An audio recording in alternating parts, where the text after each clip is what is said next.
I had the good fortune when I was very young, naive high school band director in Spokane, Washington, to be actually coerced into applying for a job on the WMEA board as a band curriculum officer. And I believe that was about the first time they created what we call curriculum positions, band, choir, orchestra. And some of my friends in the band world that were on the west side of the state invited me to apply or to run for a position because they had not had any Eastern Washington representation on the WMEA board for a long, long time. It was up until about that time that the WMEA board was really a west side of the state, Puget Sound type of organization. It still represented Eastern Washington very well, in my opinion, but they didn't have members on the division board. And so I did apply for. I did run for the position. I was fortunate enough to get the position, and scared to death because I'd never been on anything like that. That was probably the most telling thing that actually got me thinking about expanding myself beyond just being a band director, to actually finding ways to give back to music education, to thinking about the whole gamut of music education, choir, band, general music, university level, research, jazz, the whole thing. And that was the first time my eyes opened up. And at that time, I was very fortunate because the leadership on the WMEA board, I believe Ken Noreen was the president then, Wayne Timmerman was president-elect, and then I was one of the curriculum officers. And Ken Noreen started a trend that you still see today, in that he, rather than just going along with status quo, as the WMEA board had done for previous decades, they had a template that worked very, very well, and Ken started challenging that template, how you would see the WMEA board, the role it played for music educators and kids. And Ken was a real entrepreneur that way, and always encouraging the board members to challenge status quo and come up with thoughts and ideas and think about things. And we discarded probably 80%, 90% of those. But once in a while, someone on the board would have a brainstorm that actually started panning out. And I really liked the way that the board was thinking then. I thought, well, this is not the old way that I thought the a state board was run. And so that was it was fun for me to be on the board. And then it was the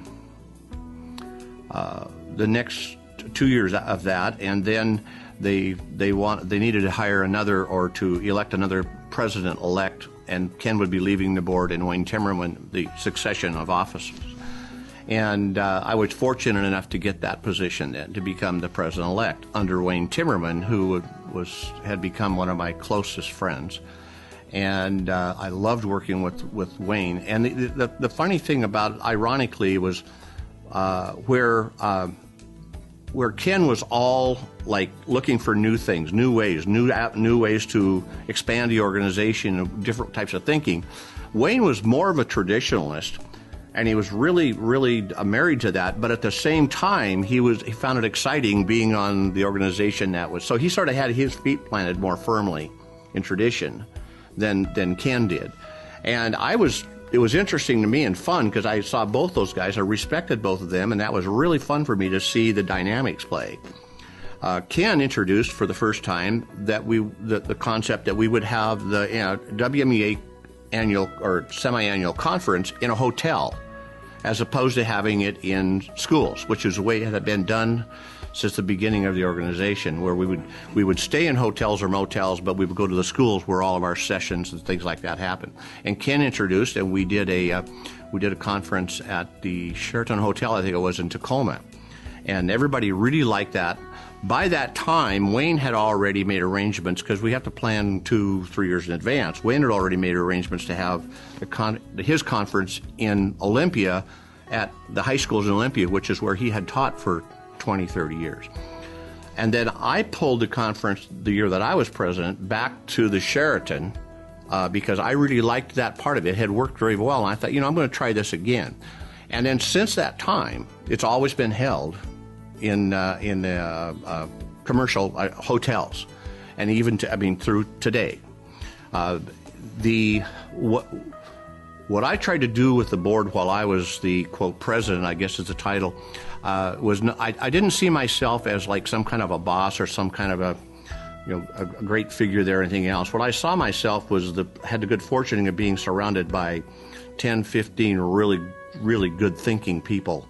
And if I could facilitate the process of meetings and discussions so that they were the brains and I was just trying to keep guiding things around, and we would come out with consensus as to which the best ways to do things and so on.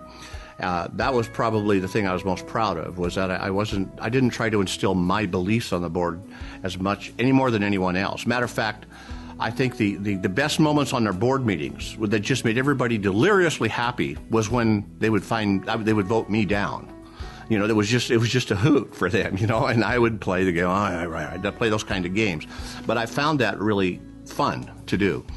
And since that time, and I'm going to say subsequently since that time, it's just continued to evolve. And the thing that excites me now, looking back, that many years, is how it's redefined itself so many times, the board, its role, redefined itself so many times. And it's like that seed that Ken Noreen's planted way back there in the whatever years it was, late 80s, has just grown and continued to grow. And some of the things I've questioned seriously, personally, but it's more than just my thoughts.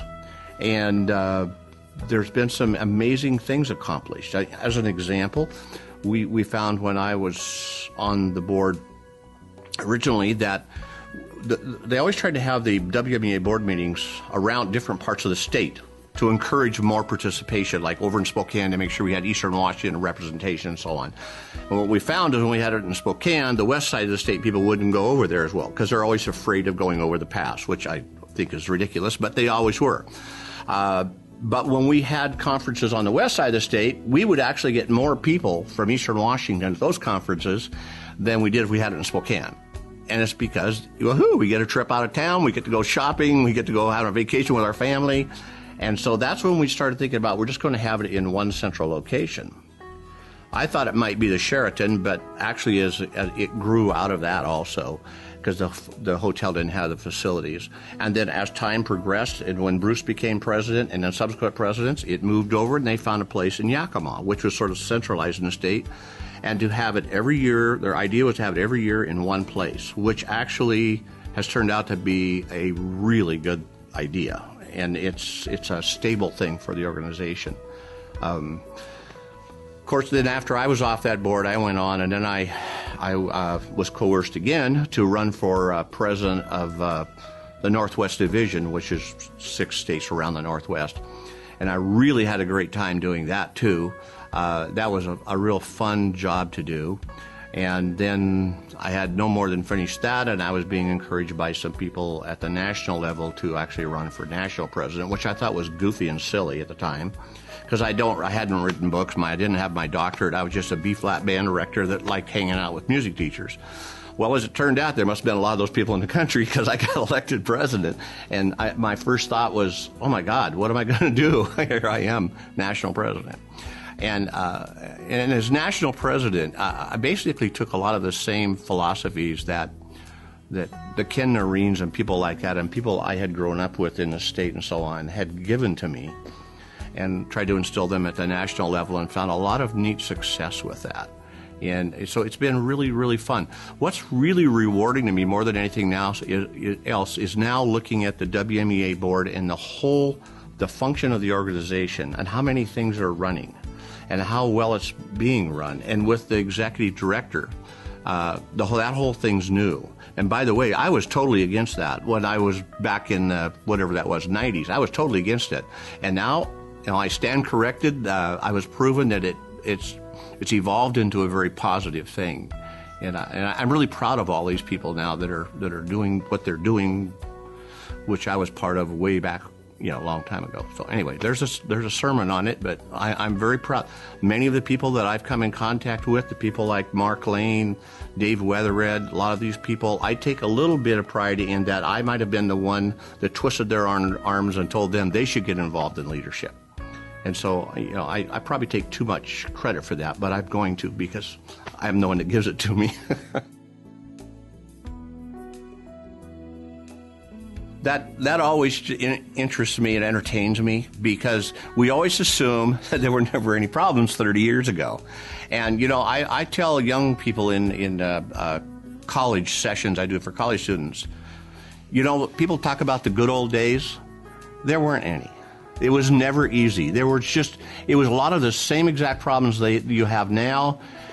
They just have different masks on, different costumes. And the education world puts different words on the same things. They describe them in different ways. We had budget problems. We had scheduling problems. We had all these things. We could have sworn we were fighting for the survival of music education, And so there were no good old days. And as I tell my students that I teach at college, this is the good old days for you guys, because when you're my age, you're going to talk about the good old days when you were this age. And think about how you're whining right now. You're still going to be whining about those things or worried about those things 30 years from now. Where is it going now? I think if you put a good band director in a band room or a good choir director in a choir room or a good general music teacher, you're going to have a successful program. Quit blaming everything else.